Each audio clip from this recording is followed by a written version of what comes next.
말씀을 전해도 되겠습니까? 네. 네. 여러분, 반갑습니다. 네. 밖에는 눈이 오고 있고, 찌적지근해네요. 저만 그런가요? 정신을 바짝 차리지 않으면 또 졸음이 올 수 있는 그런 환경이니까 여러분께서 또 말씀에 집중하는 마음으로 함께 해주셨으면 감사하겠습니다.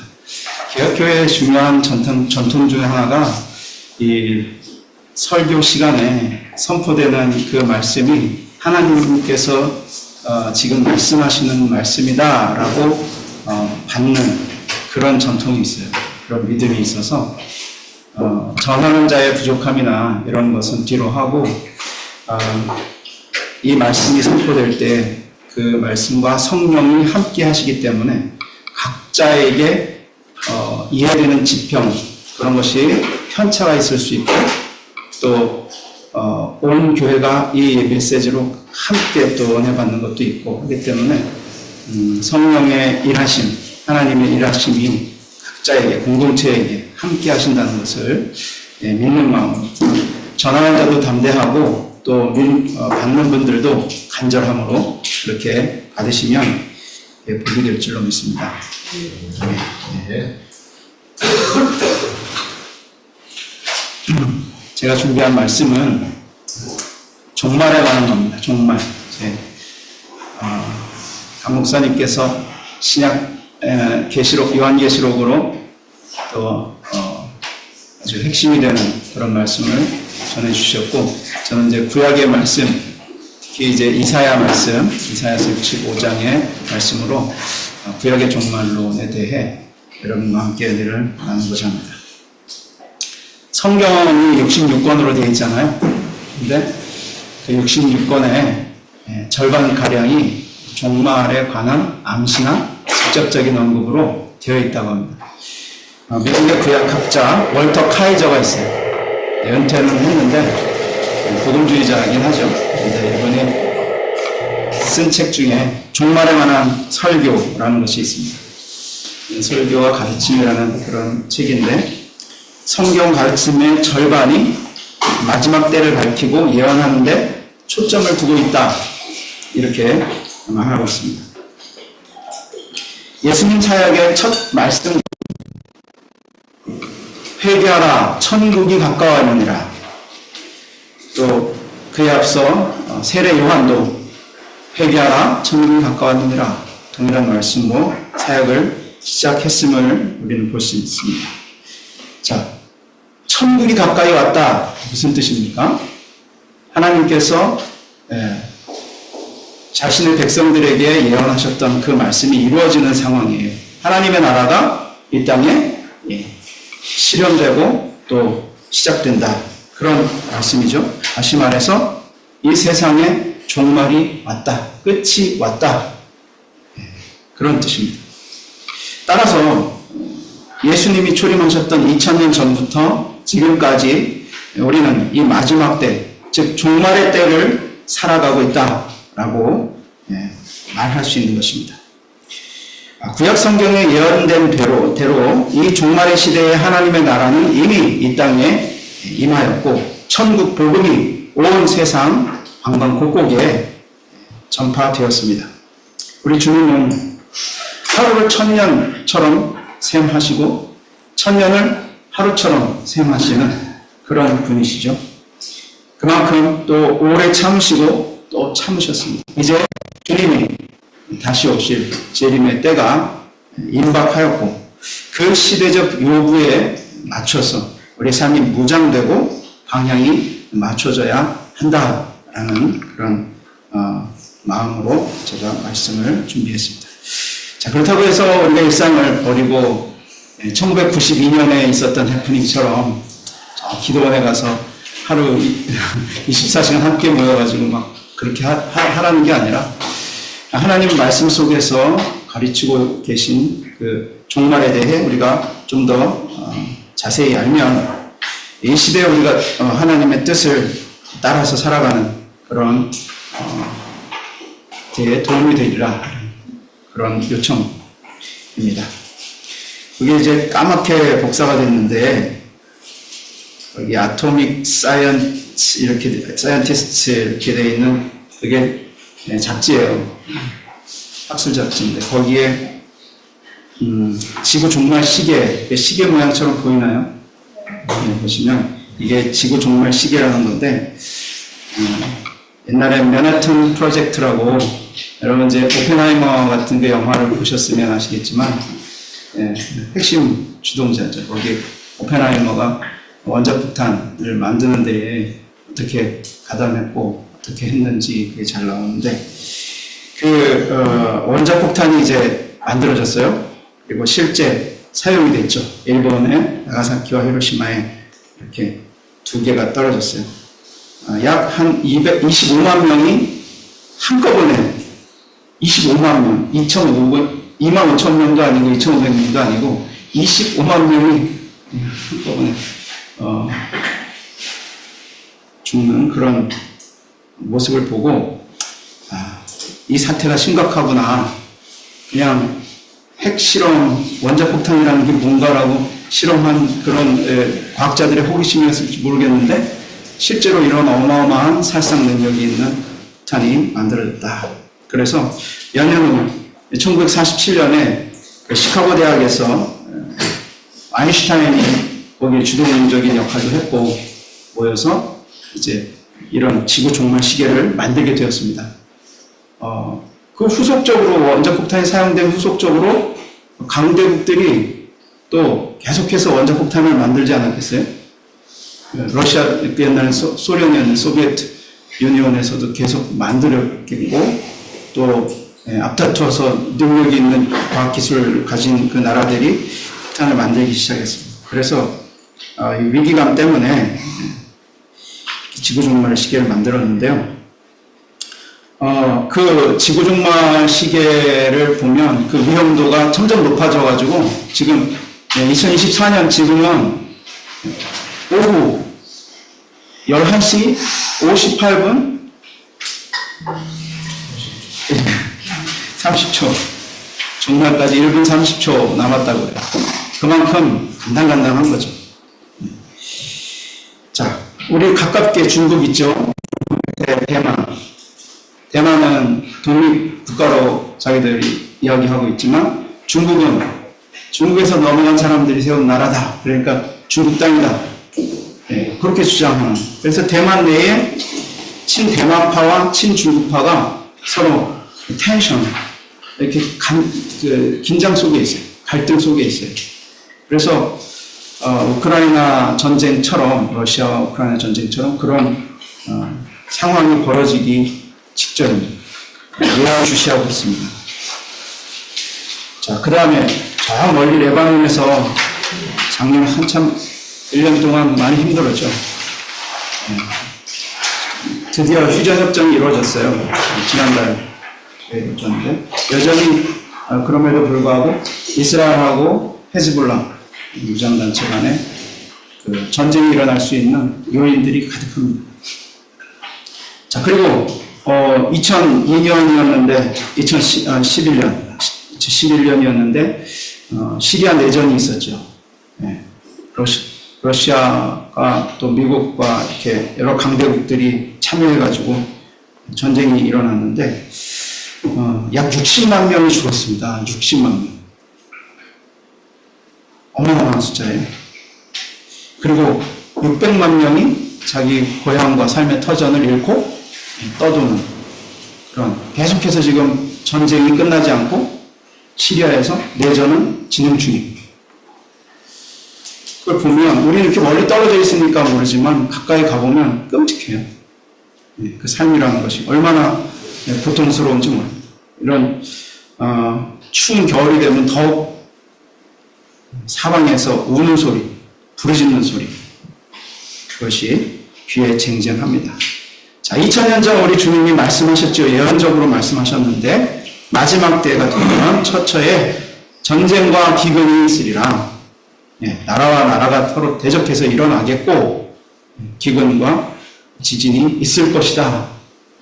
자, 이 예언의 말씀 2000년 동안 지금까지 계속 일어나고 있어요. 하나님을 등진 인류에게 필연적 일이죠. 생명과 사랑의 하나님을 등진 버린 그런 인생에게 소망이 없음을 우리는 분명히 알 수 있습니다. 물고 뜯고 죽고 죽이는 약육강식의 어두운 세상이 점점점 확산될 뿐입니다. 안타깝습니다. 그런데 문제 해결은 의외로 간단해요. 하나님께서 창조하신 그 첫 창조의 목적대로 사람이 하나님께 다시 돌아가면, 주님께로 다시 돌아가면 문제는 해결됩니다. 근데 그것이 좀처럼 잘 안 돼요. 인생이 하나님께 돌아가서 하나님의 지혜를 가지고 서로 사랑하고 또 헌신하고 그렇게 살아간다면 이 인생사에서 전쟁은 없겠죠. 미움이 있기 때문에 헐뜯고 전쟁하는 거겠죠. 부족해도 사랑한다면 전쟁은 없을 거예요. 그게 하나님의 지혜입니다. 자, 이것을 알면서도 우리 인류는 하나님께 돌아가지 않았고 지금도 돌아가지 않고 앞으로도 돌아가지 않을 것입니다. 자, 이 아이러니한 세상을 하면서 하나님께서 오늘 이렇게 선포하십니다. 우리가 읽었던 말씀 17절, 18절 한번 다시 읽어보겠습니다. 자, 시작. 보라, 내가 새하늘과 새 땅을 창조하나니 이전 것이 기억되거나 마음의 생각나지 아니할 것이라. 너희는 내가 창조한 것으로 말미암아 영원히 기뻐하며 즐거워할지니라. 보라, 내가 예루살렘을 즐거운 성으로 창조하며 그 백성을 기쁨으로 삼고. 자, 이 말씀이 선포될 당시의 상황은 생각보다 그렇게 녹록하지 않습니다. 평화롭지 않습니다. 초강대국이었던 아수르라고 그러죠. 아수르가 북왕국 이스라엘을 초토화시켰습니다. 다 끌고 갔습니다. 그리고 이제 곧 남유다 예루살렘까지 그 예루살렘이 그 전철을 밟을 풍전등화 그런 상황이었죠. 자, 그때에 이 말씀이 선포됩니다. 보라, 내가 새 하늘과 새 땅을 창조하노라. 새 하늘과 새 땅. 우리가 어제 배웠죠. 새 하늘과 새 땅. 근데 이 새 하늘과 새 땅이 오늘 본문에는 좋다 이렇게 나와요. 얼마나 좋은지 이전 것은 생각나지 않는다. 우리가 처음 휴대폰 안 가셨네. 휴대폰을 처음 이렇게 사잖아요. 그러면 자동차도 마찬가지겠고 옷도 그렇고 처음 사면 엄청 좋죠. 근데 이것이 쓰다 새로운 기종이 나오고 새로운 것이 아주 가장 최신의 것이 나오면 그거를 바꾸게 되죠. 이거는 이제 안 돌아보잖아요. 다시 쓰는 분도 혹시 있을지 모르겠는데 그런 거예요. 새로운 최고의 것이 오면 그 이전 것은 생각나지 않겠다. 그런 말씀입니다. 얼마나 놀랍고 영광스러운지 모든 사람이 다 기뻐하고 즐거워할 것이다. 영광이라죠, 영광. 뿐만 아니라 하나님께서도 함께 기뻐하시고 즐거워하신다. 이렇게 말씀하십니다. 자, 새하늘과 새 땅. 새하늘과 새 땅. 오늘 이사야가 선포하고 있는 이 말씀의 새하늘과 새 땅. 이 연의 말씀은 사실 그리스도의 초림을 통해 이미 이 땅의 역사 속에 한번 성취되었습니다. 물론 재림 때에는 예수님 다시 오면 그 극치에 이르겠죠. 자, 이와 관계해서 사도 바울이 이렇게 말하고 있어요. 사도 바울이 뭐라고 말하고 있는지 고린도후서 5장 17절을 한번 읽어봅시다. 시작. 그런즉 누구든지 무엇이든지 그리스도 안에 있으면 새로운 피조물이라. 이전 것은 지나갔으니 보라 새 것이 되었도다. 그리스도 안에 있으면, 그리스도 안에 있기 때문에 새로운 피조물이다. 그런데 우리 현실을 다시 한번 돌아보면 인생들은 여전히 병들어 죽어가고 전쟁과 기근은 사라지지 않고 세상은 계속해서 깜깜한 어둠 속에 쌓여 있음을 보게 됩니다. 전혀 새로워 보이지 않지요. 세상의 눈으로 보면 그렇습니다. 근데 여러분의 눈은 어떠신지요? 여러분은 어떻게 생각하세요? 지금 저 한남동에서나 이 여의도에서나 우리나라에도 피부에 와닿을 정도로 그 차가운 바닥에 사람들이 구호를 외치고 또 맞은편에서 또 서로 반목하고 구호를 외치며 서로 반으로 쫙 갈라져서 나라가 두둥강이 또 정신적인 그 마음의 분열이 일어나고 있습니다. 어두워 보이죠. 여전히 춥고 어둡고. 그렇지만 하나님의 나라에는 그런 세상만 있는 것이 아닙니다. 전혀 다른 새로운 세상이 있다라는 겁니다. 그래서 예수님이 오실 때 이 예언의 말씀이 다시 한번 울려 퍼지고 마태복음 4장 16절에 흑암에 앉은 백성이 큰 빛을 보았고 사망의 땅과 그늘에 앉은 자들에게 빛이 비추었도다. 어두운 세상만 있는 것이 아니라 생명의 빛이 비추는 밝은 세상이 있다 하는 겁니다. 성도들에게는 그 세상을 볼 수 있는 또 다른 눈이 있다라는 겁니다. 왜냐하면 성경 말씀이 그 눈에 대해서 눈이 말씀하고 있기 때문에 에베소서 1장 17절에서 19절 말씀에 그 눈에 대해서 우리가 보게 되는데 함께 읽어보겠습니다. 시작. 우리 주 예수 그리스도의 하나님 영광의 아버지께서 지혜와 계시의 영을 너희에게 주사 하나님을 알게 하시고 너희 마음의 눈을 밝히사 그의 부르심의 소망이 무엇이며 성도 안에서 그 기업의 영광의 풍성함이 무엇이며 그의 힘의 위력으로 역사하심을 따라 믿는 우리에게 배우신 능력의 지극히 크심이 어떠한 것을 알게 하시기를 원하노라. 마음의 눈이죠. 믿음의 눈이라고도 합니다. 성도는 이 눈으로 하나님을 보고 하나님 새롭게 하신 새하늘과 새 땅을 봅니다. 마태복음 5장 8절에 예수님이 이 눈을 이야기하고 있습니다. 마음이 청결한 자는 복이 있나니 저희가 하나님을 볼 것이며 이 눈은 죄로 얼룩진 세상을 정화하시고 새롭게 하시는 그 하나님의 열심을 볼 수 있는 눈입니다. 종일토록 두 손을 펴시고 집 나간 자식을 돌아오기를 간절히 기다리시는 그 아버지의 안타까운 마음을 보는 눈입니다. 자기 아들을 아끼지 아니하시고 우리 모든 사람을 위하여 내어주신 사랑의 왕을 보는 눈입니다. 그리스도의 영이 임하시면 이 눈이 열려 하나님이 창조하시고 회복하시는 새로운 세상을 새하늘과 새 땅을 보게 됩니다.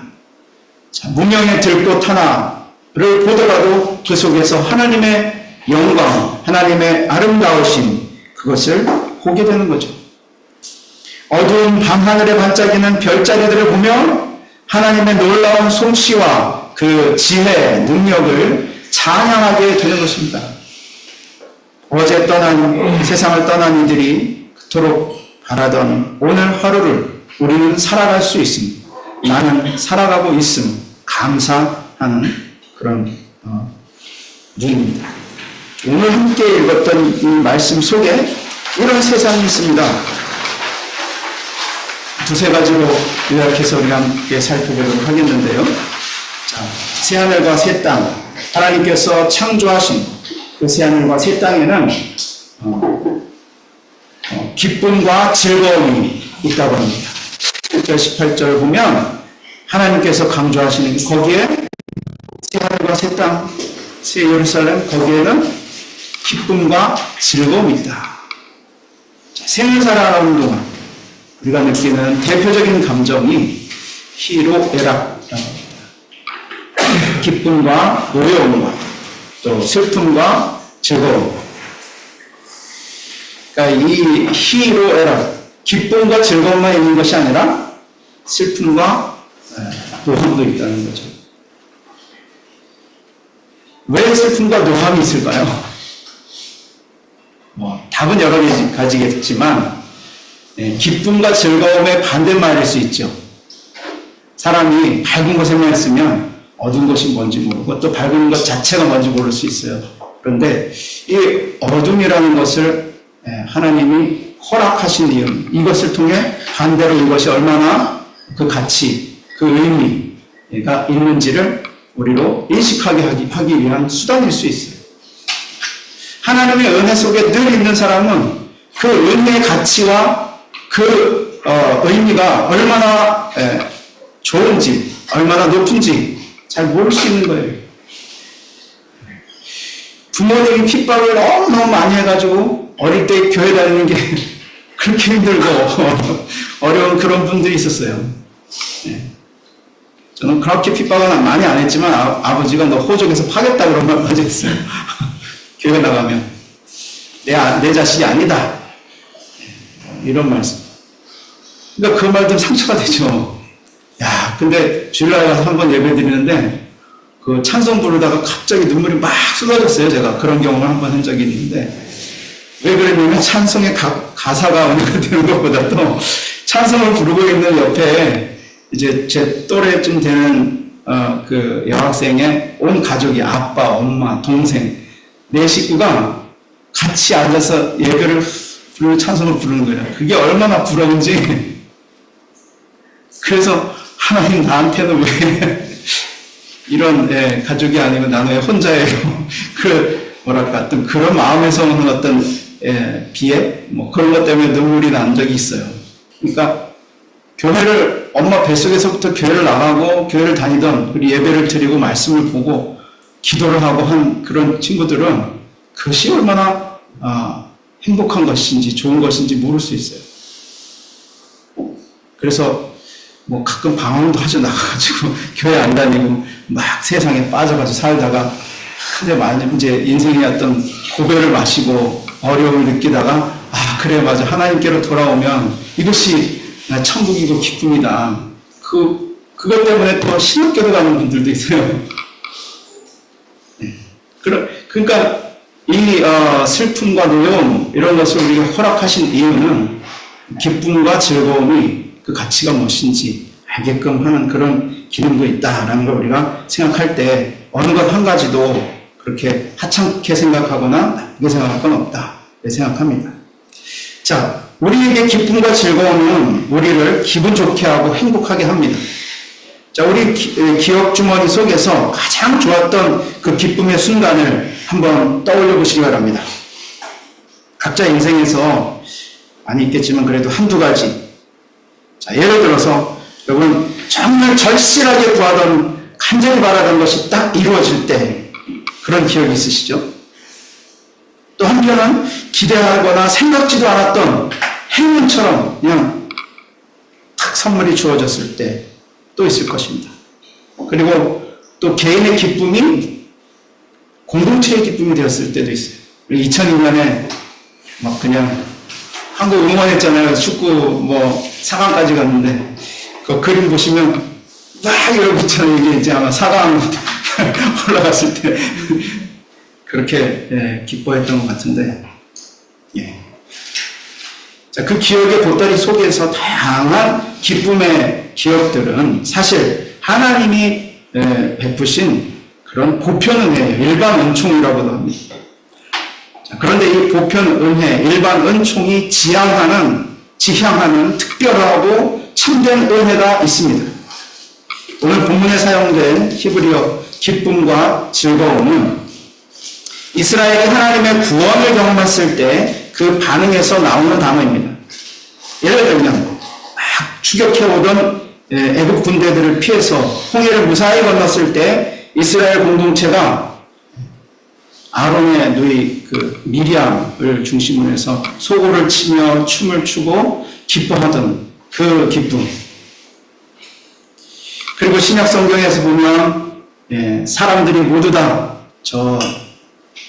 죄인이라고 손가락질하던 죄인으로 낙인 찍힌 세리 마태를 두고 수군대던 그 많은 사람들 앞에서 예수님이 당당하게 선포하셨던 말씀. 건강한 자에게는 의원이 쓸데없고 병든 자에게라야 쓸데있는 일. 내가 의인을 부르러 온 것이 아니요 죄인을 불러 회개시키러 왔노라.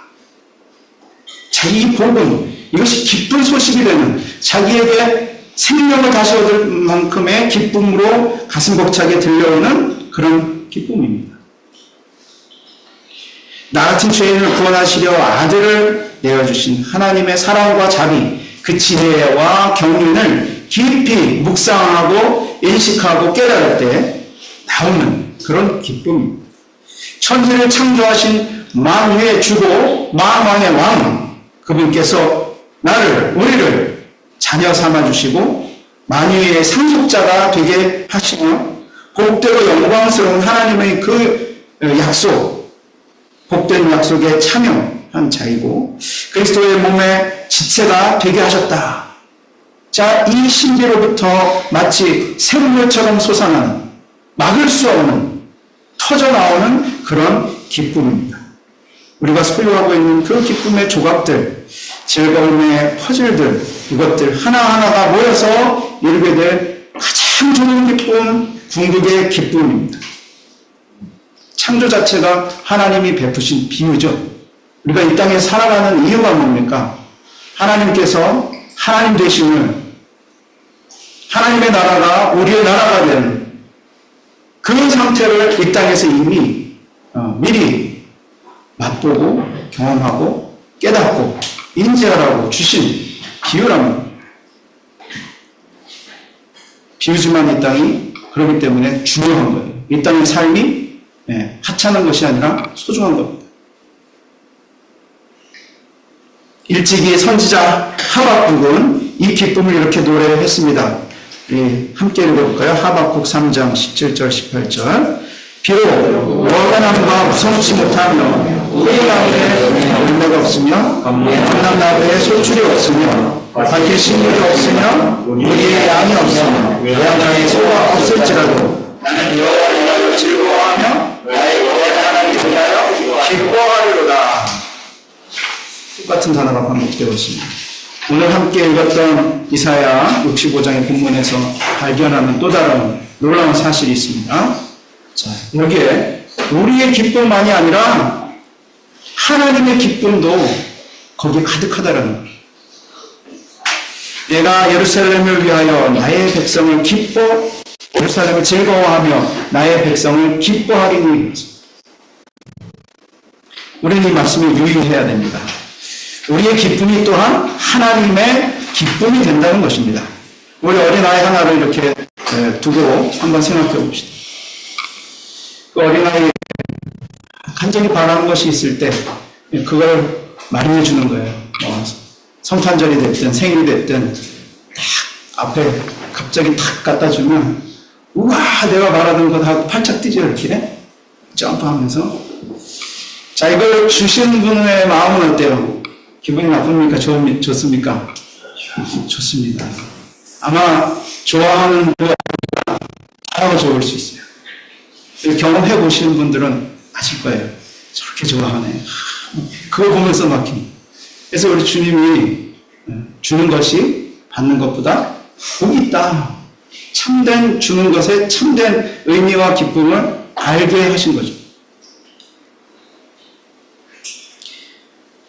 자, 우리 하나님께서 바로 이런 기쁨을 말씀하시는 거예요. 스바냐 선지자가 그 모습을 우리에게 알려주시고 있습니다. 스바냐 3장 17절 그 구절도 함께 읽어보겠습니다. 시작. 너 하나님 여호와가 너희 가운데 계시니 그는 구원을 베푸실 전능자시라. 그가 너로 인하여 기쁨을 잊지 못하여 하시며 너를 잠잠히 사랑하시며 너로 인하여 즐거이 부르며 기뻐하시리라. 즐거이 부른다라는 말은요, 노래한다는 말이에요. 기쁨이 있을 때 노래하잖아요. 기쁨이 있으면 흥얼흥얼 노래가 나와요. 뭐가 그렇게 좋아? 그렇잖아요. 그래서 하나님께서 구원하신 백성들을 보시며 즐거워하시고 그 즐거움을 이기지 못해서 노래하신다. 그 하나님의 마음을, 그 기쁨을 우리도 경험할 수 있기를 바랍니다. 자, 그러므로 사도 바울도 빌립보 교회를 향해서 이렇게 권면하고 있습니다. 주 안에서 항상 기뻐하라. 내가 다시 말하노니 기뻐하라. 자, 이 기쁨과 즐거움이 가득한 세상, 그것이 새하늘과 새 땅, 새 예루살렘의 특징입니다. 이 기쁨이 우리 공동체 가운데에도 충만하기를 바랍니다. 자, 두 번째로 20절에 넘어가서 한번 20절을 읽어보겠습니다. 시작. 거기는 날수가 많지 않아요. 주는 어린이와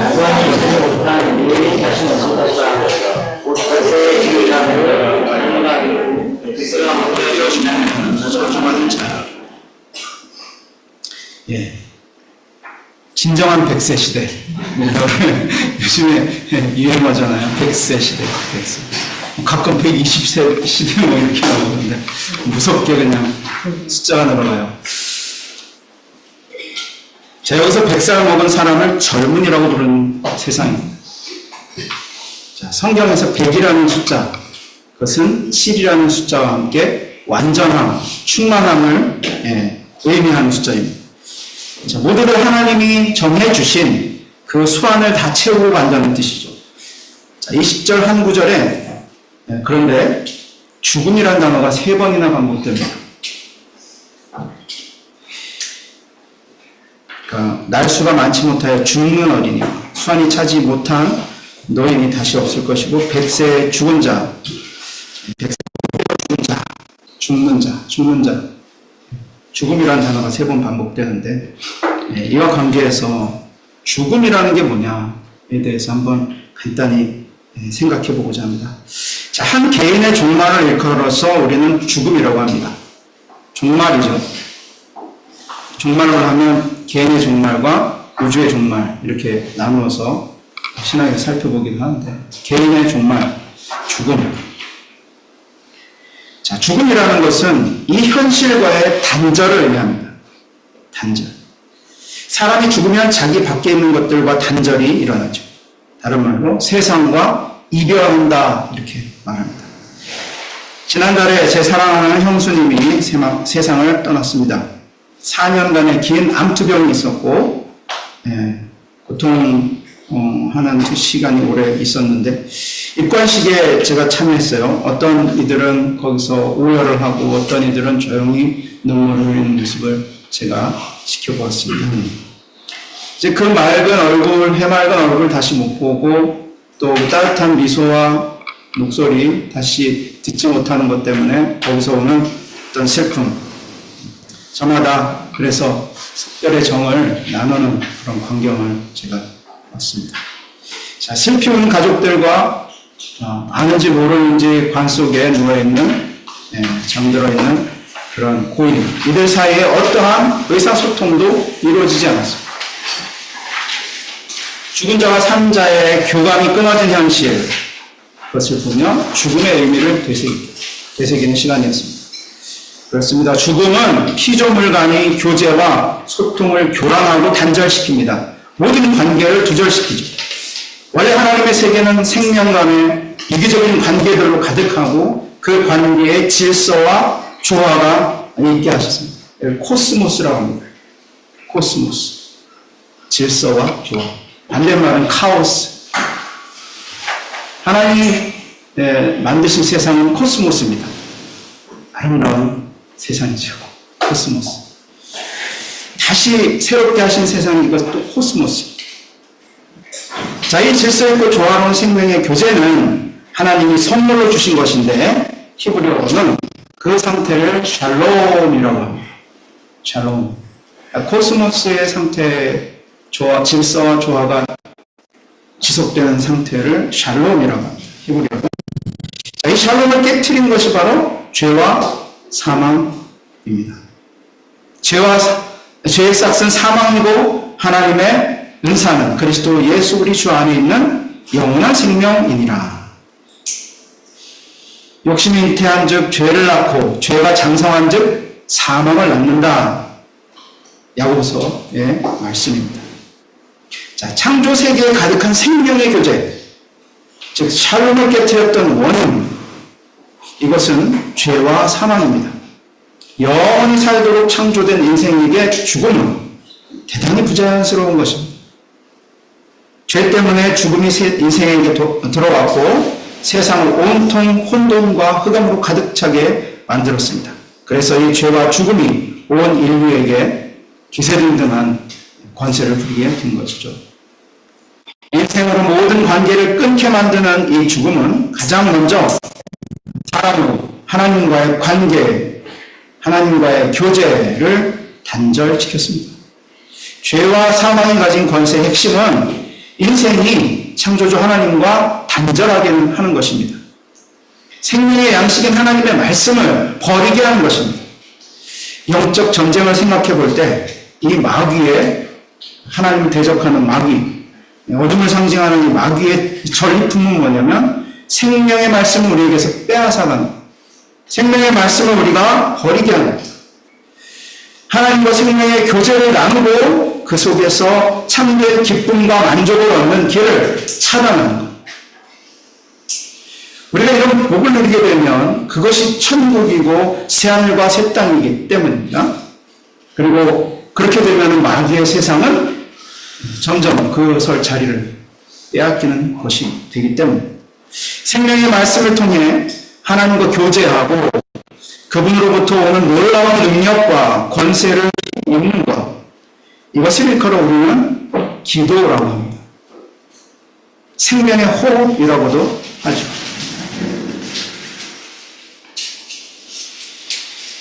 이와 관계해서 24절을 함께 읽어보겠습니다. 24절. 그들이 부르기 전에 내가 응답 부르겠고 그들이 말을 마치기 전에 내가 들을 것이며 이랬어요. 기도의 전형적인 모습인데요. 우리가 이미 말하기 전에 하나님께서 들으신다. 그리고 우리가 말을 마치기 전에 들으시고 응답하신다. 기도에 대해서 우리가 생각해 보아야 하는데요. 많은 경우에 그래요. 내 마음대로 살다가 문제가 발생하고 어떤 어려운 일이 닥치면 해결해달라고 하나님께 쪼르륵 달려와서 기도하죠. 많은 사람들이 이런 기도를 합니다. 그런데 참된 기도는 하나님의 말씀 속에서 그분과 생명의 교제를 나누어가는 것, 하나님을 알아가는 것, 그것이 기도입니다. 그래서 이 기도는 교회당 새벽 기도회에서도 할 수 있고, 싱크대에서 설거지하면서도 할 수 있고, 또 직장에서 중요한 결정을 내릴 때에도 하는 겁니다. 어디서든지 숨을 쉬듯이 그렇게 자연스럽게 기도를 하고, 또 때로는 배고프면 허겁지겁 밥을 먹듯이 그렇게 간절하게 당면한 문제 앞에서 하나님 붙들고 씨름하던 야곱처럼 간절하게 그렇게 하는 것입니다. 베드로전서에 보면 이런 말씀이 있어요. 만물의 마지막이 가까웠으니 너희는 정신을 차리고 근신하여 기도하라. 그 가로 속에 보시면 알 수 없는 글자로 채워져 있죠. 그 이제 헬라어인데 헬라어 원문에 보시면 기도가 맨 끝에 있어요. 에이스 프로시우 하스 있어요. 프로시우 하스 이렇게 읽으면 되고요. 프로시우 하스라는 게 기도라는 뜻입니다. 그리고 에이스라는 거는 전치사 영어에 into도 되지만 for도 됩니다. 무엇을 위하여, 기도를 위하여 이렇게 다시 말하면 만물의 마지막이 가까웠으니 너희는 기도를 위하여, 기도하기 위하여 정신을 차리고 술 취하지 말라. 이렇게 되어 있습니다. 기도한다는 것은 다시 말해서 하나님과 끊임없는 생명의 교제를 나누는 겁니다. 데살로니가전서 5장에 쉬지 말고 기도하라 라는 말이 그런 뜻이에요. 하나님을 마음속에 영접하여 모시고 사는 겁니다. 골방에 틀어박혀서 하루 종일 기도만 하는 그런 기도만 이야기하는 게 아니라 호흡하듯이 하는 기도. 하나님을 내 속에 모시고 의식하고 그분과 동행하며 사는 것이 기도입니다. 자, 말씀을 한번 정리해 봅시다. 우리 주님 오신 때 종말은 시작되었습니다. 구약 이사야서의 말씀, 예언된 말씀처럼 새하늘과 새 땅, 우리 주님 오실 때 시작되었습니다. 처처의 전쟁과 기근이 끊이지 않습니다. 하나님께 등을 돌린 패역한 인생은 옳지 않은 길을 걸어갑니다. 종일 팔을 벌리고 돌아오라고 부르시는 하나님을 외면한 채 각기 제 갈 길로 갑니다. 그러나 하나님은 이 어둡고 캄캄한 세상에 자신만의 해법, 즉 이 세상에 생명의 빛을 보내셨습니다. 하나님의 아들 우리 주 예수 그리스도, 흑암의 깊은 위에 있던 그 태초에 처음 빛을 비추셔서 창조의 질서를 만드셨던 그 하나님이 인생의 죄로 혼돈하고 어두워진 이 세상에 이제 참된 빛, 생명의 빛을 비추셨습니다. 누구든지 무엇이든지 그래서 그리스도 안에 있으면 새로운 피조물이고 이전 것은 지나갔으니 보라 새 것이 되었도다. 자, 이 새 하늘과 새 땅을 맛보고 경험한 이들이 그 새 하늘과 새 땅을 볼 수 있는 눈이 열린 그런 사람들이 함께 뜻을 합쳐 그 새 하늘과 새 땅의 주인이신 하나님을 찬양하고 예배하고 함께 위로하고 격려하는 그것이 하나님의 나라이고 하나님의 교회입니다.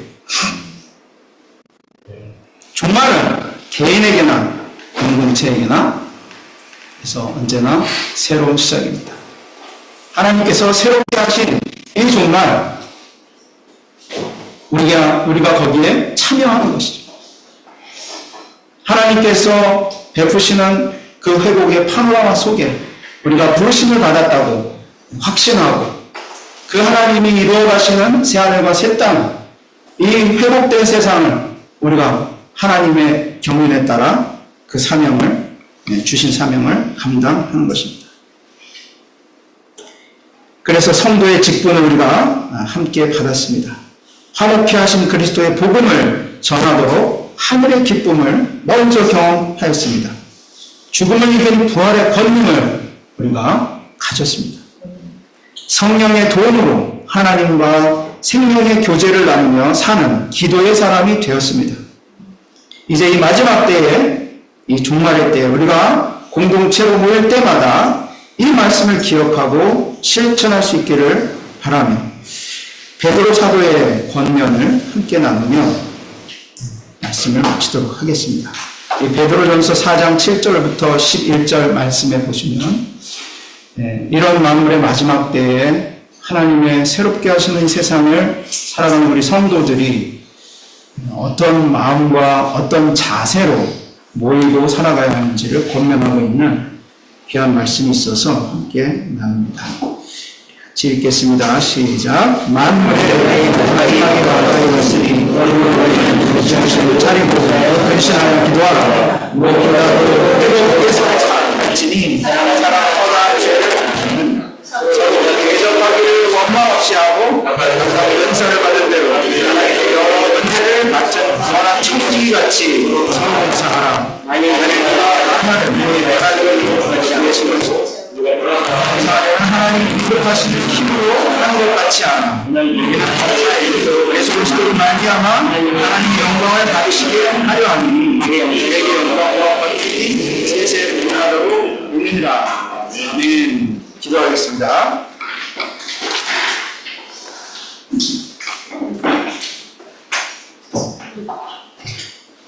사랑과 은혜가 풍성하신 하나님 아버지, 부족하고 연약한 저희들이 이 귀한 하나님의 말씀을 받습니다.